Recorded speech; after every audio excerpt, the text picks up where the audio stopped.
হিমবাহ নিয়ে হাড়হিম করা তথ্য সামনে আনলো ইউনেস্কো। অবশ্য উন্নয়নের নেশায় বুঁদ মানবজাতির শিরদাঁড়া দিয়ে আদৌ তাতে ঠান্ডা স্রোত বইবে কিনা সন্দেহ। সদ্য প্রকাশিত ইউনেস্কোর একটি প্রতিবেদন থেকে জানা যাচ্ছে, আগের যে কোনো সময়ের তুলনায় অনেক দ্রুত গতিতে গলে যাচ্ছে পৃথিবীর গ্লেসিয়ার বা হিমবাহগুলো।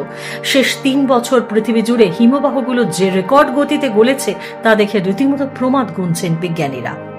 World glacier monitoring service, Switzerland ভিত্তিক এই সংস্থাটির কাজ পৃথিবী জুড়ে হিমবাহগুলির পরিস্থিতি পর্যবেক্ষণ করা। জেনেভায় ইউনেস্কোর সদর দপ্তরে হিমবাহ বিষয়ক প্রতিবেদন পেশ করার সময় সংস্থাটির পরিচালক মাইকেল জেম্পট জানিয়েছেন, তা এক কথায় মারাত্মক।